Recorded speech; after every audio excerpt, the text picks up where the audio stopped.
Alright, pulse out. Yep, alright, he's over here. Cool.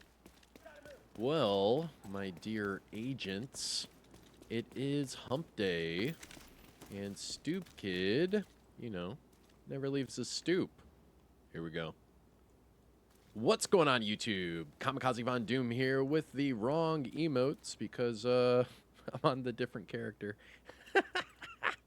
With another Division 2 video. And this is January 15th, and this is going to be your weekly vendor reset and must-buys for both Cassie Mendoza and Danny Weaver. But before we get to Cassie Mendoza and Danny Weaver, we have to find the snitch. And, well, before all of that is said and done, sit back, relax, grab that popcorn. Don't forget to hit that like, subscribe if you haven't already, and let me know what you think in the comment section below. Now, the snitch will show up in over a dozen different locations throughout the map. Now, for me personally, this is where I have found the snitch. Now, you have to find the snitch to get the location to the vendors. So the coordinates for this snitch location is 1408 by 3626, and I am just south of the 1040 safe house. Now, the fastest way to get here is just to fast travel to the Jefferson Trade Center and then run across the street. Pretty easy, right? There you go. Now, when you get to the snitch, you can accept the bounty, and depending on your open world difficulty, that depends on what the bounty is going to look like. So you can see right here on my mule character, I'm on normal, so the bounty is now normal. I abort the bounty, and then I can come back and do it later. Pretty cool.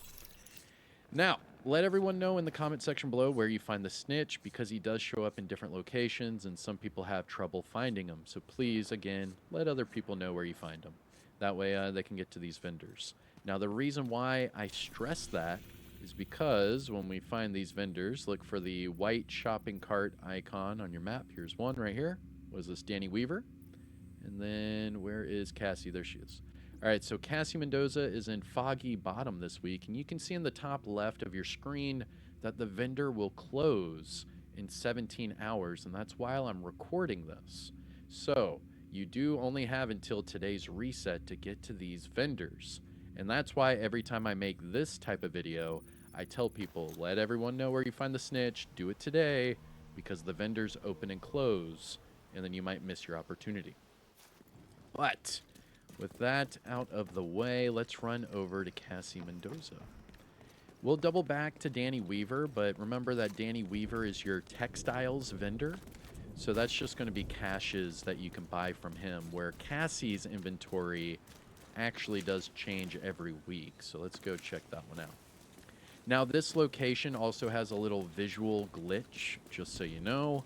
You can see the GPS right above my head, and it's showing me, you know, the correct route to get to this vendor.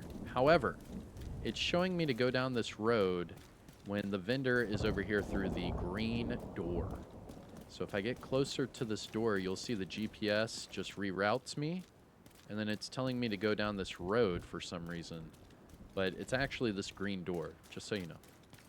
And this is the only entrance.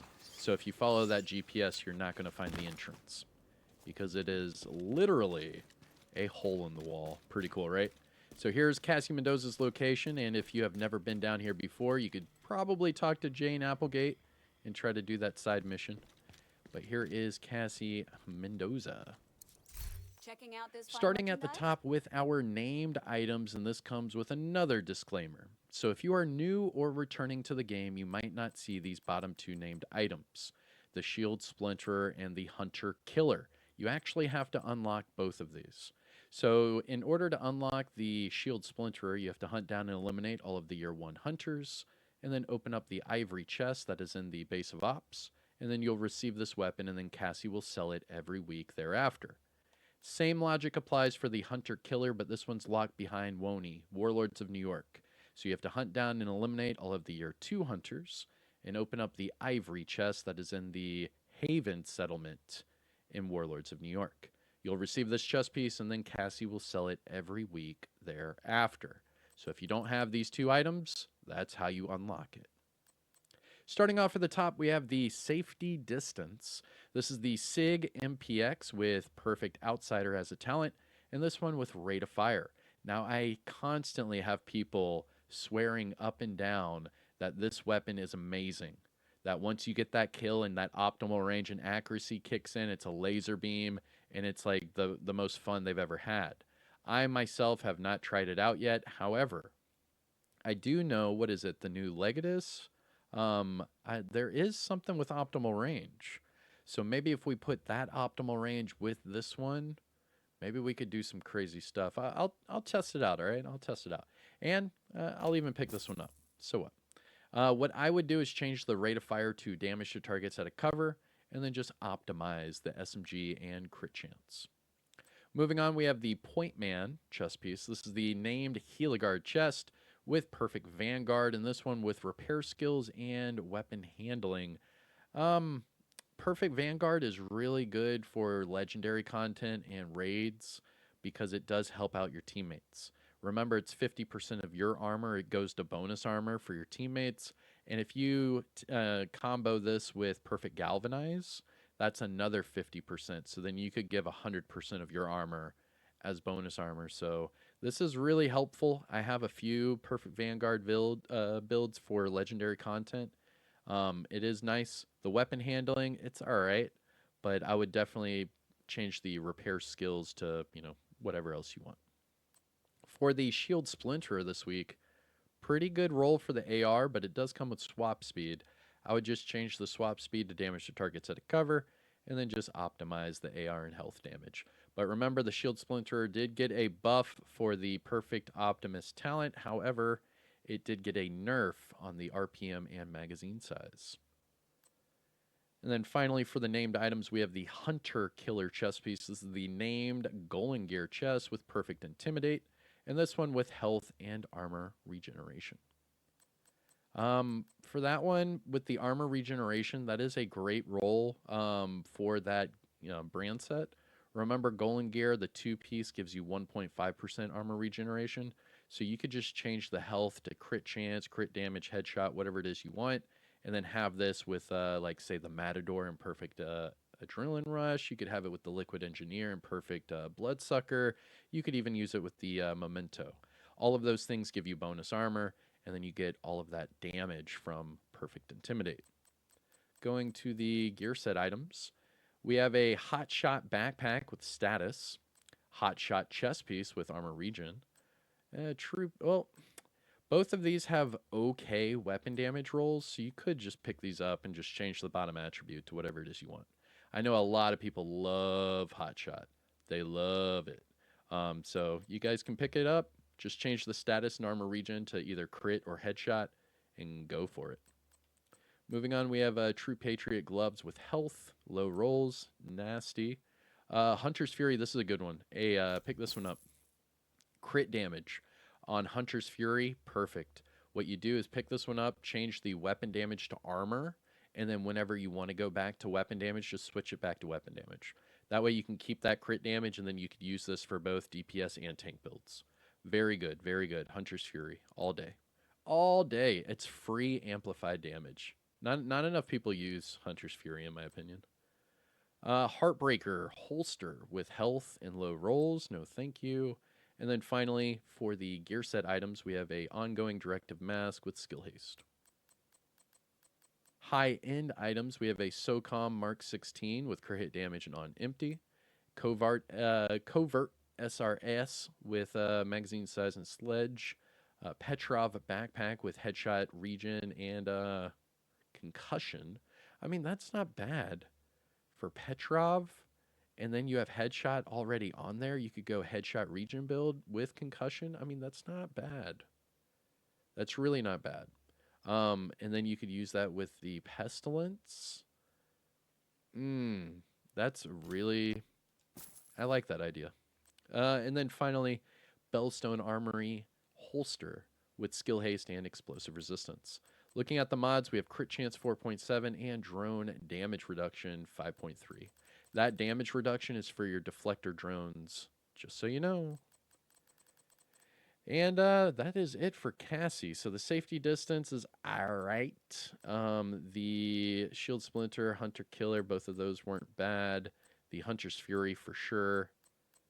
The Petrov, I mean, that's 5 items. Not bad. Okay. So that is it for Cassie Mendoza. Let's jump over. Oop, hold on. Piece candy. And then let's jump over to Danny Weaver. So Danny Weaver this week. Here we go. Bottom left of your map. Or bottom right of your map, my bad. Southwest. And just outside of the Air and Space Museum. There we go. Let's go. Air and Space. Hopefully this week, Danny Weaver has something good for us.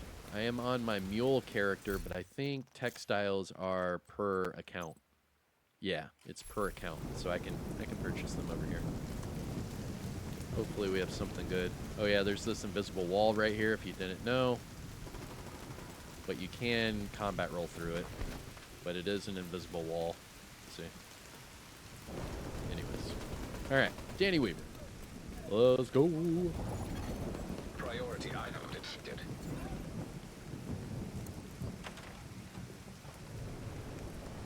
Alright, timestamp it, do whatever you need to. Here is Danny Weaver.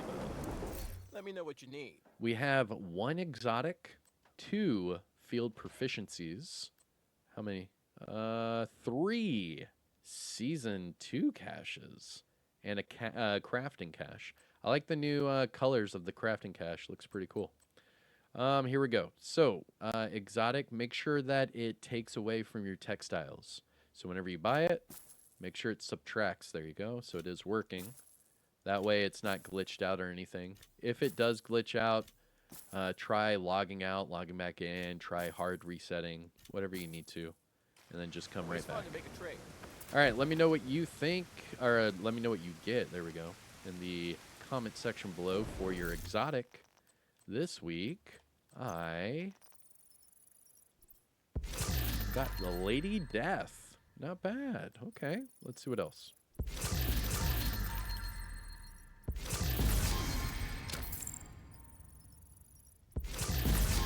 Vigil. Ooh, the Vigil. Yeah, maxed out drill. Not too happy about that one. It's alright. Let's see that Vigil, though. Crit chance, weapon handling. Not bad. Weapon handling. That could work. That could work. That'll do, donkey. That'll do. Oh, yeah, and then the, what was it? The Lady Death. Max swap speed. Interesting. Yo. What if you do... That is pretty interesting. I was just thinking, what if you, like, ran up on some enemies? You had the Lady Death, right? And then when you picked up, or when you hit them, and you got rid of all that amplified damage, you could just swap to your secondary. And then you'd have the swap speed, and then the weapon handling. I don't know. I was just thinking about it, but then, I don't know. We'll see. I am Kamikazevondoom. Let me know what you just got from Danny Weaver as well. Get these vendors now before they close. And remember to let everyone know where you find the snitch. But that's it for me. Take care of yourself. Enjoy the rest of your day, and I'll see you in the next one, all right? Peace out. I can't believe I said the southwest was the bottom left. Ugh. Your other left. Dumbass.